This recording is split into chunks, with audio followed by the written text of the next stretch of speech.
Estamos de volta com o Expresso da Manhã e dessa vez recebemos em estúdios Evaristo Maússa para fazer-nos o balanço dos assuntos que marcaram a semana. Bom dia, Evaristo. Muito obrigada por ter aceito o nosso convite. Bom dia, muito obrigado, Will. Bom dia a telespectadores da TV Sucesso. Sem dúvidas, Evaristo, um dos marcos desta semana é o dia de hoje, o dia da vitória. O que é que podemos dizer em torno deste dia? Bem, hoje é dia 7 de setembro, feriado nacional e considerado dia da vitória. Portanto, hoje comemora-se a vitória das Forças Armadas de Defesa de Moçambique, que lutaram desde 1964 até 1974 contra o colonialismo português. Portanto, é um marco extremamente indelével para aquilo que é a história recente de Moçambique e o início daquilo que chamamos de direito de autodeterminação do próprio povo moçambicano iniciou com a assinatura deste acordo. O acordo aconteceu tanto em Lusaka, capital da Zâmbia, no dia 7 de setembro. E preciso, antes de chegarmos aí, perceber que Portugal, tanto depois da pressão de alguns países imperialistas, sentiu-se na obrigação de definir Moçambique como uma província ultramarina. E isto significou que houve um conjunto de medidas que tomou para fazer com que, para dar a entender ao mundo que tinha capacidade de gestão do próprio território moçambicano que estava ali sob sua gestão. Contudo, o advento das independências nos países africanos, que começa com grande intensidade na década de 60, fez com que houvesse esse despertar do nacionalismo africano, e os moçambicanos também entraram nesta onda de despertar do nacionalismo, e tudo como nós sabemos, funda-se em 1962 a Frente de Libertação de Moçambique, que depois de analisar todas as possibilidades em termos de ter a independência, percebeu que a via armada era a única solução. A outra via negocial estava a dar muito impacto nas colônias francófonas ou anglófonas, mas para o caso de Moçambique, viu-se que era uma questão de negociação não seria possível, mas assim a luta armada. É por isso que desencadeia-se, por coincidência, ainda este mês, no dia 25 de setembro, a luta armada de libertação nacional, que acaba desembocando-se na assinatura deste acordo no dia 7 de setembro de 1974, em Lusaka. O que é que este acordo, de forma geral, pressupunha? Primeiro, reconhecer o direito do povo moçambicano à autodeterminação. Portanto, reconhecer que o povo moçambicano deve por si só caminhar, deve por si só gerir o seu próprio território, deve por si só construir o seu próprio Estado. Para além disso, este acordo definiu aquilo que eram os passos que deviam ser dados para a transferência do poder, transferência deste poder, desta soberania que estava detida pelo governo colonial português para o povo moçambicano. É nesta senda que de setembro de 74 só vamos ter a independência em 25 de junho de 1975, porque durante este período é o chamado período de transição, que é a passagem de pastas, passagem de tudo que diz respeito à máquina administrativa que estava na posse do governo colonial português para o novo governo moçambicano que ia sendo formado. É por isso que depois tivemos o chamado governo de transição, constituído pelas duas partes, portanto, parte colonial e a parte do governo colonial português e parte, portanto, do movimento Frelimo, que era quem estava a representar o povo moçambicano. E esta passagem, Moçambique teve que indicar um primeiro-ministro o primeiro-ministro do governo de transição vinha de Moçambique e de parte de português tínhamos lá um alto comissário que foi, portanto, indigitado pelo governo português. Agora, muita coisa sobre que esteve em volta desta data. É preciso entender que não foi de tudo pacífico, não foi de tudo um mar de rosas durante este período. No dia 6 de setembro,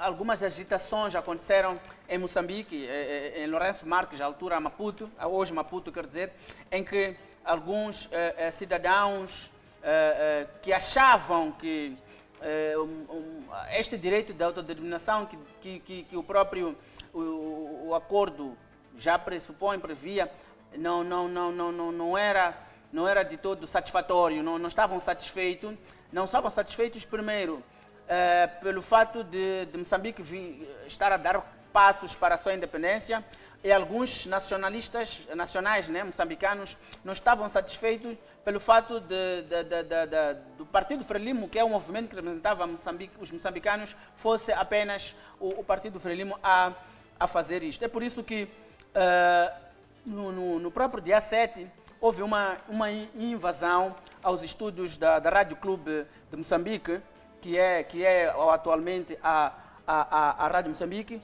por um grupo de moçambicanos e alguns portugueses que denominavam-se, portanto, um movimento chamado Movimento Unido, que tinha, portanto, como missão dizer que não reconheciam a Frelimo como legítimo assinante ou representante dos moçambicanos na assinatura desses acordos. Portanto, um momento um pouco, digamos, complicado em termos daquilo que foram os passos dados para a assinatura. E é um momento que muitas das vezes não é citado, não é abordado, mas há que dizer que nem tudo foi tão, digamos, perfeito nessa vertente. O importante é que Moçambique assinou esses acordos. O presidente, o falecido presidente Samora Muzei Machel, a representar Moçambique, e um conjunto de individualidades do lado português que estiveram a representar Portugal. Tivemos o caso de Mário Soares, na qualidade de Ministro de Negócios Estrangeiros, esteve a representar Portugal. Mas antes disso tivemos um ministro, creio que é Vaz Antunes, que esteve a representar Portugal. Era o ministro sem pastas, foi o primeiro a assinar, de seguida o Mário Soares e um conjunto de outras individualidades que foram assinando este acordo. Do lado de Moçambique assinou o presidente Samora Moisés Machel. É uma data muito importante que deve ser levada em conta porque iniciou o processo que foi desembocar na nossa independência nacional. E depois era preciso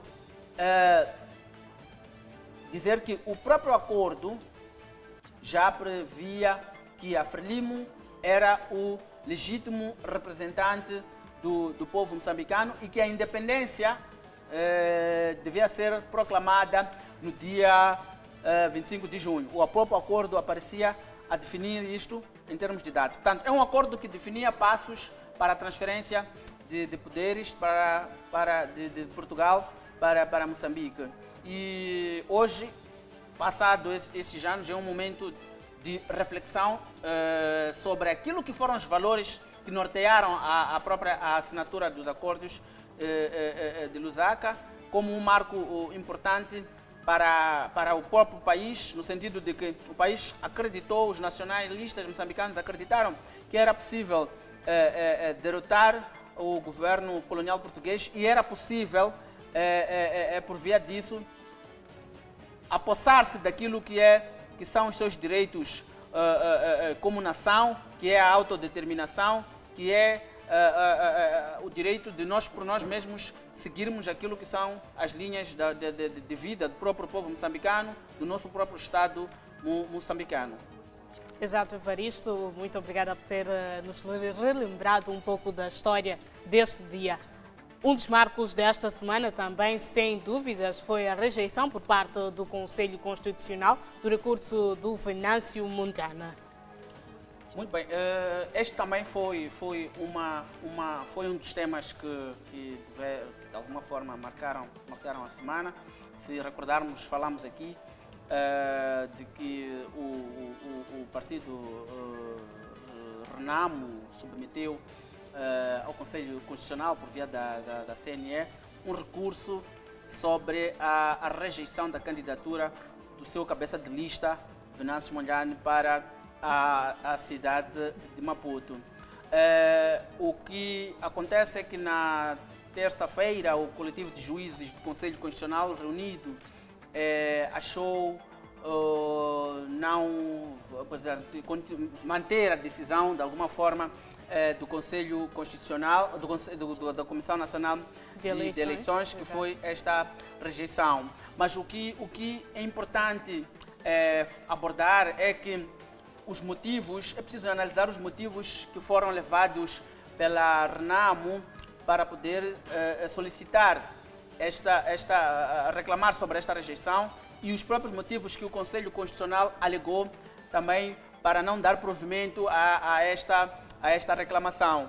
Primeiro é preciso entender que a Renamo submeteu a um pedido alegando inconstitucionalidade das normas jurídicas que a CNE usou como base para a rejeição da candidatura do cidadão Venâncio Mondlane como cabeça de lista.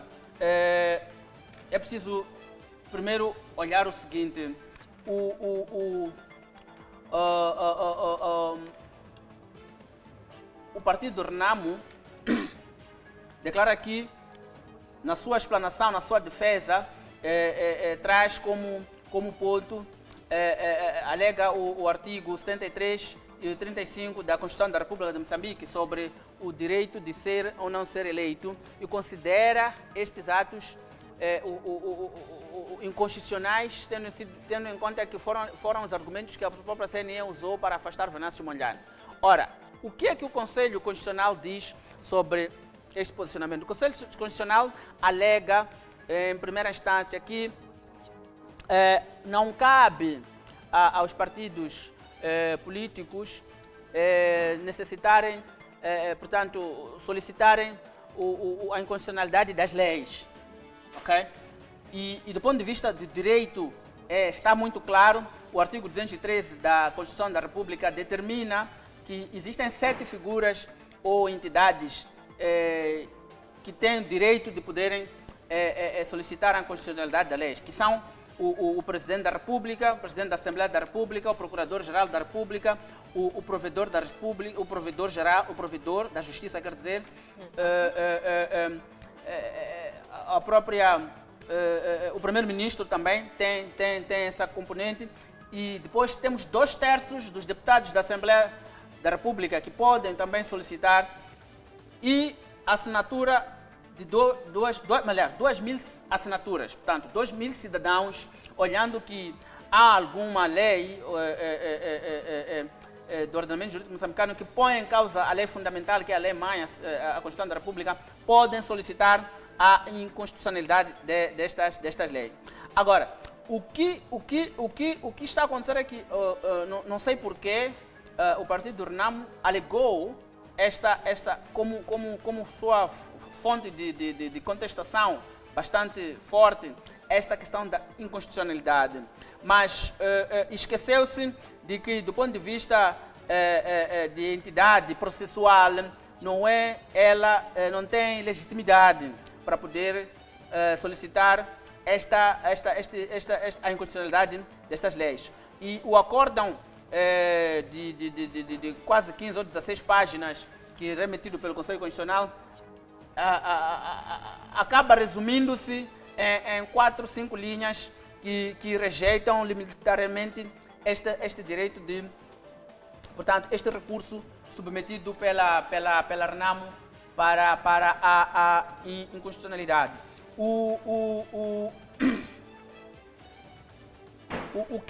Uma das coisas interessantes que alega este veredito tem a ver com a questão da legitimidade processual dos peticionários. Okay? Aquilo que estamos a dizer, eu estava a dizer aqui, a legitimidade processual dos peticionários. Quem tem direito de poder fazer isto? Eu tenho estado a acompanhar, ou acompanhei em algum momento pelas redes sociais, uma certa indignação por parte das pessoas, no sentido de que houve esta rejeição e alegou-se, de alguma forma, questões políticas. Ora, em direito é preciso entender que a lei é bastante clara e ela deve ser seguida ao pé da letra. Para o caso específico, a questão mesmo foi, por causa mesmo desta questão da legitimidade processual do peticionário, eles o Partido de Renamo alegou leis inconstitucionais, mas temos de entender o seguinte, as leis só podem ser consideradas inconstitucionais quando o órgão competente de declará-las o faz. Se o órgão competente de declarar inconstitucionais as leis ainda não o fez, não pode se dizer por si só que, do ponto de vista jurídico, elas são inconstitucionais. Significa isso que o Partido de Renamo tinha que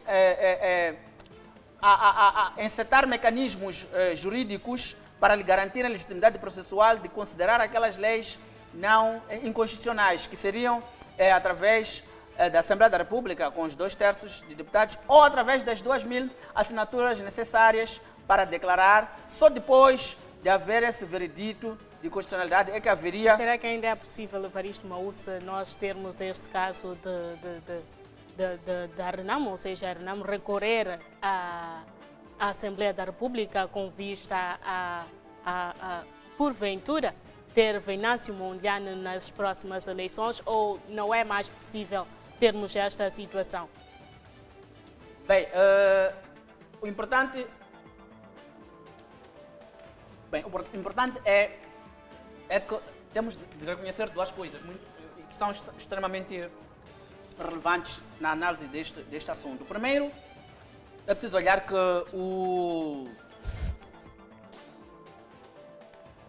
o acórdão do Conselho Constitucional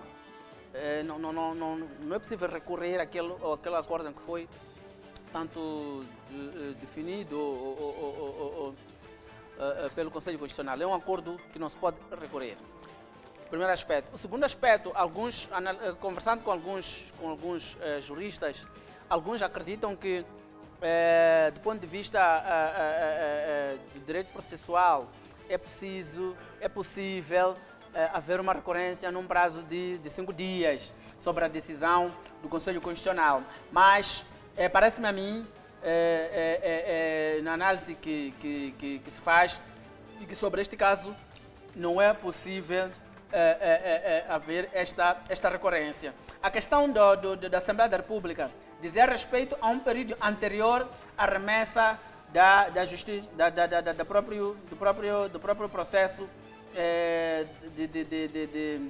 de reclamação da própria Renamo. Portanto, antes da Renamo ter remetido ao Conselho Constitucional, deveria ter garantido elementos que o tornassem a sua reclamação legitimada do ponto de vista daquilo que é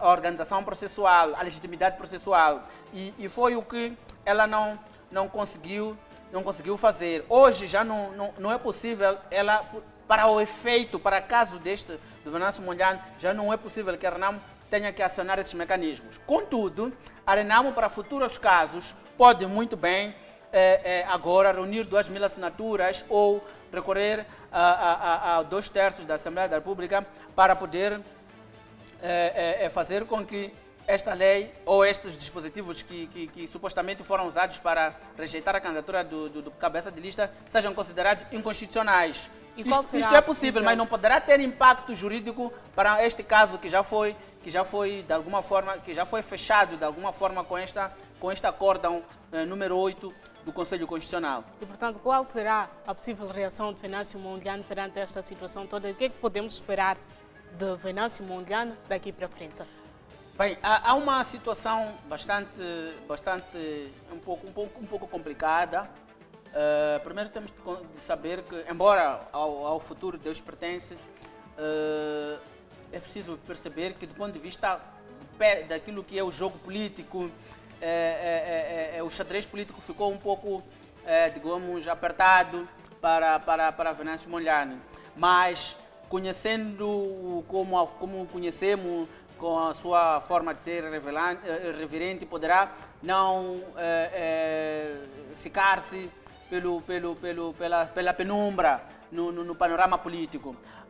Mas que aquilo que foi acontecendo ao longo do tempo fez-lo perder alguma visibilidade política, isto não resta dúvida. Ele poderá, se calhar, querer reinventar-se para poder ter um novo papel no xadrez político moçambicano, mas não tendo aquele arcabouço todo que tinha quando estava na Assembleia da República, quando era cabeça de lista, se calhar na componente cívica, que é uma das particularidades que ele abraça, se calhar poderá continuar. E qual será o papel que possivelmente irá desempenhar na Renamo daqui para frente? Bem, fiquei a saber, por exemplo, ontem, parece-me que ele estará a trabalhar diretamente com o segundo da lista, que é o Hermínio Moraes, como, portanto,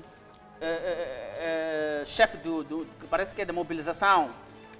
Se estiver a falhar, me perdoem, mas eles terão um papel fundamental nestas eleições, por causa do Ou seja, a Renamo vai manter a imagem de Venâncio Mondlane de frente certamente, às eleições. A Renamo tem muito a ganhar com a imagem de Venâncio Mondlane, tendo em conta que não é uma figura qualquer do ponto de vista da visibilidade política.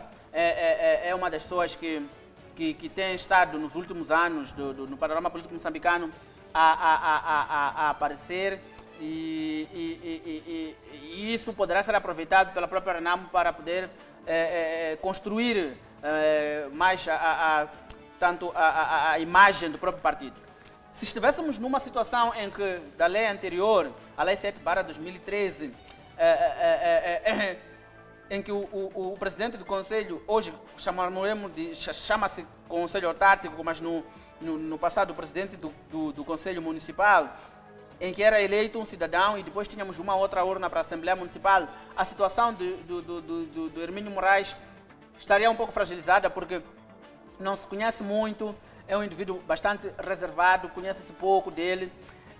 Contudo, agora, a forma como as eleições vão acontecer, em que são os próprios partidos políticos a concorrerem, então os partidos políticos poderão mobilizar os seus atores com visibilidade para poderem fazer a imagem do próprio partido, o próprio partido poderá aparecer, porque está-se a votar o partido, não está-se a votar diretamente, de forma indireta, o presidente do Conselho Autárquico. Então, significa que o partido Renamo poderá usar bastante a imagem que tem o próprio Venâncio Mondlane para poder construir e consolidar a própria imagem que o partido Renamo tem ao nível dos seus eleitores. Poderá se reservar este papel para Venâncio Mondlane. Aliás, conforme disse, já foi indicado para um cargo diretivo no próprio partido, e para o caso específico das eleições que se avizinham.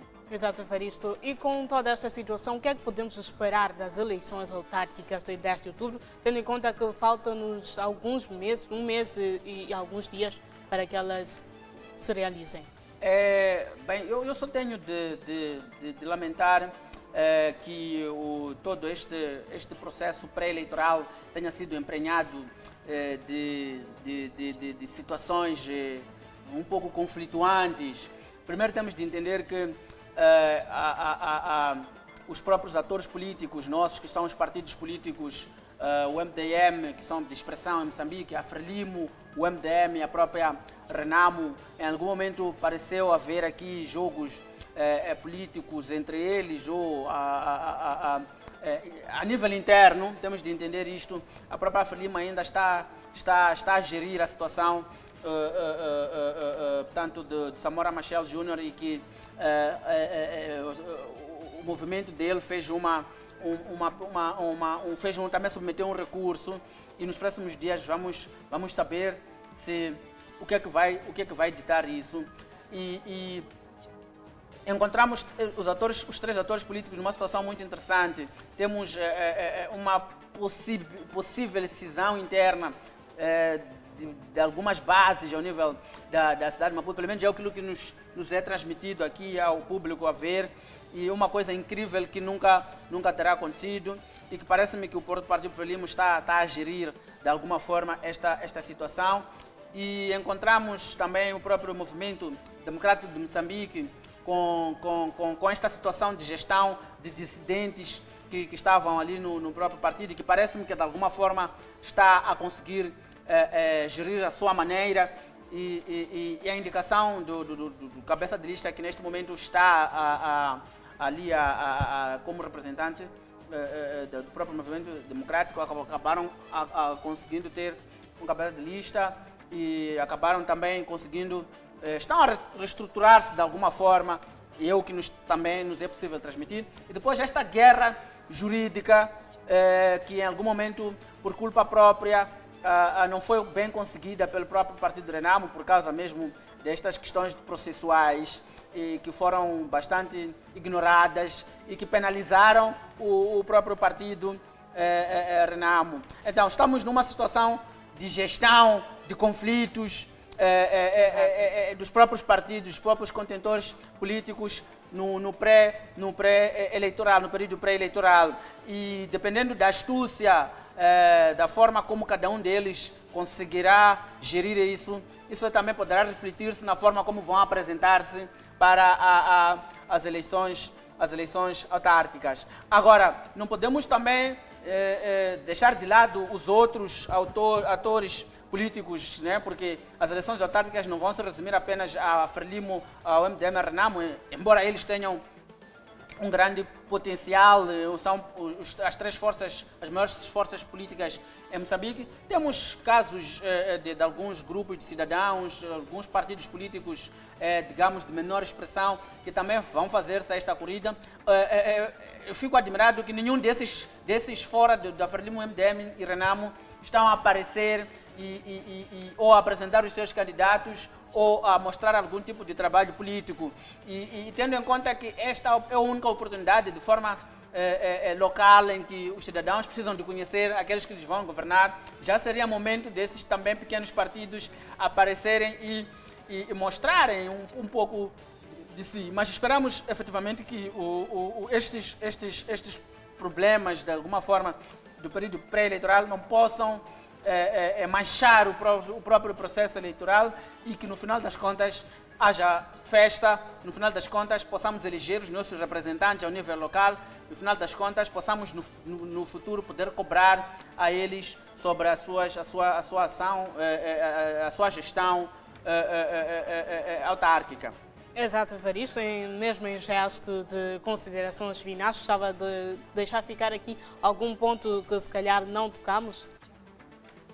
Bem, não deixaria de tocar aqui a um ponto essencial que diz respeito à participação de Moçambique na Cimeira Chino-Africana, em que, portanto, Moçambique esteve representado no dia 3 e 4 de agosto pelo Presidente da República, Filipe Nyusi, na Cimeira África-Moçambique. Quais foram os ganhos desta Cimeira?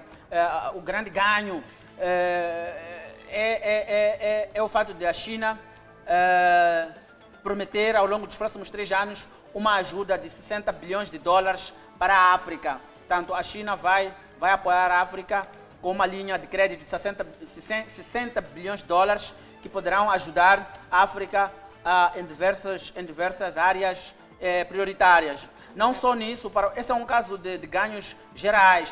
Para Moçambique faz parte, segundo disse o Presidente da República, dos países que beneficiou-se não só desta linha de crédito, como também do perdão de dívidas, portanto, para casos de empréstimos que vão vencer em dezembro deste ano. Portanto, Moçambique, a China perdoou aos países africanos as dívidas para aqueles casos que a dívida vai fechar em 2000, ia vencer, portanto, em 2018, em dezembro de 2018. Então, Moçambique conseguiu. Depois disso, é preciso entender que Moçambique conseguiu ter, portanto, levou para a China empresários. Esses empresários conseguiram fechar grandes negócios. A Moçambique Celular portanto, o Ministério das Obras Públicas também conseguiram fechar grandes negócios. Portanto, foi um momento muito interessante e parabenizar a África, parabenizar Moçambique por ter conseguido participar dignamente neste evento e ter conseguido fechar esses negócios. Muito obrigada, Evaristo, pela sua presença. Estamos mesmo sem tempo. E esta foi a edição do Expresso da Manhã de 7 de setembro de 2018. Assim, caro telespectador, desejamos um feliz dia da vitória e um ótimo feriado. Nós despedimos com promessa de voltar segunda-feira, quando forem pontualmente 6 horas. Até lá, fique bem.